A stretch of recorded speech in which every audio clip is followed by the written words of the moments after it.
The doll that moved at midnight. It was a stormy evening when Ellie first saw the doll. The wind howled against the windows of her grandmother's sprawling Victorian home, and rain lashed the glass like tiny daggers. Ellie was a timid 12-year-old, spending the summer at her grandmother's after her parents' sudden divorce. The house, with its creaky floors and shadowed hallways, seemed to mirror her sense of unease. Come on, Ellie, don't sulk, her grandmother had said earlier that day, leading her up to the attic. I have something that might cheer you up. The attic smelled of mothballs and thyme. Dust motes danced in the light streaming through a single grimy window. Boxes stacked to the ceiling contained the remnants of lives long past. In the far corner beneath a sheet sat a wooden trunk. Her grandmother pulled off the cover with a flourish, revealing a collection of toys and trinkets. This, her grandmother said, lifting a porcelain doll from the trunk, was mine when I was a little girl. Her name is Annabelle. The doll was exquisite. She wore a faded blue dress with intricate lace trim.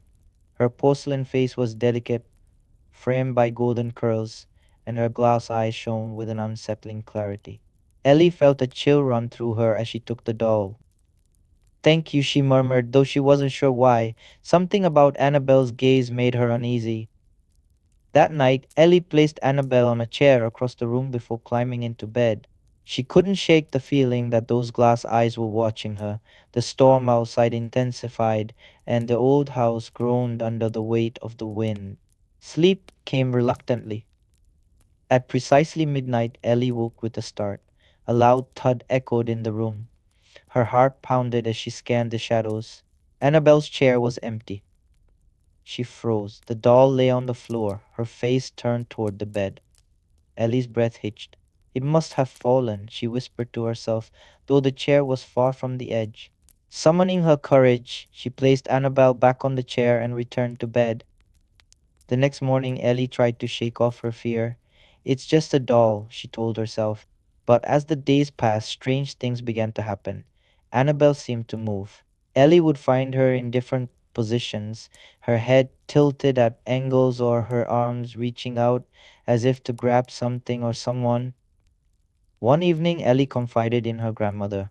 Grandma, I think Annabelle is moving. Her grandmother's face darkened. Don't be silly, dear. It's just your imagination. But her voice wavered, and Ellie could see the unease in her eyes. The real terror began a week later. Ellie woke again at midnight, but this time Enamel wasn't just on the floor. She was sitting on the edge of Ellie's bed, her unblinking eyes staring directly at her.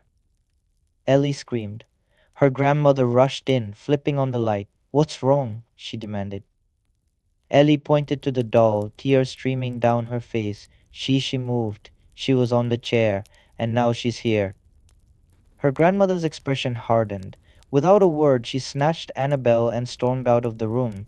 Ellie followed her to the attic, where her grandmother shoved the doll back into the trunk and locked it. That's enough nonsense, she said firmly, though her hands trembled. Go to bed. Ellie slept better that night, but her relief was short lived. The following evening, she heard faint, scratching sounds coming from the attic. At first, she thought it was her imagination, but the sounds grew louder and more insistent. It was as if something was trying to claw its way out. Summoning all her courage, Ellie climbed the attic stairs. The scratching stopped the moment she opened the door. The trunk sat in the corner undisturbed, but as she approached, she noticed the lock was broken. The lid creaked open just a sliver. With trembling hands, Ellie lifted the lid. Annabelle was gone. Panic set in. Ellie searched the house, but there was no sign of the doll. Her grandmother dismissed her concerns, insisting she must have misplaced it. But Ellie knew better. The following nights were a blur of terror. Doors creaked open on their own. Shadows moved where there shouldn't be any, and always she felt Annabelle's presence. One night, Ellie woke to find Annabelle sitting on her chest, her glass eyes inches from her own. She screamed, shoving the doll away, and bolted from the room. Her grandmother finally believed her and called a local historian, Mr. Grayson, who specialized in supernatural law. Mr. Grayson listened intently as Ellie recounted her experiences. He examined Annabelle, who had been locked in a cupboard but somehow appeared in the living room. This doll, he said gravely, is cursed. He explained that Annabelle had belonged to a girl named Margaret, who had died tragically in the house many years ago. Margaret's grief stricken mother had turned to dark rituals, binding her daughter's spirit to the doll. But the spirit had grown restless and malevolent over time. We need to perform a cleansing ritual, Mr. Grayson said. It's the only way to banish the spirit. That night they gathered in the attic. Mr. Grayson lit candles and drew symbols on the floor. He chanted in a language Ellie didn't understand. As the ritual progressed, the temperature plummeted.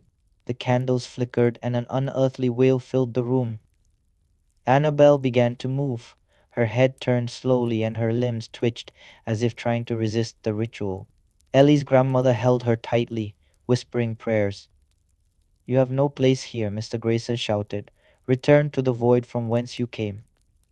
The doll let out a piercing scream, and a dark shadow erupted from it, twisting and writhing before disappearing into the night. The room fell silent. Annabelle lay lifeless on the floor, her glass eyes dull and empty. Ellie and her grandmother burned the doll the next morning, scattering the ashes far from the house. The strange occurrences stopped, and for the first time in weeks, Ellie felt at peace. As she packed her bags to leave at the end of summer, Ellie couldn't help but glance at the attic door one last time. The house was quieter now, but she would never forget the terror of those nights. Annabelle was gone, but the memory of her glassy eyes would haunt Ellie forever. Sometimes, in the dead of night, Ellie thought she could still hear faint whispers carried on the wind, but she told herself it was just her imagination. At least she hoped it was.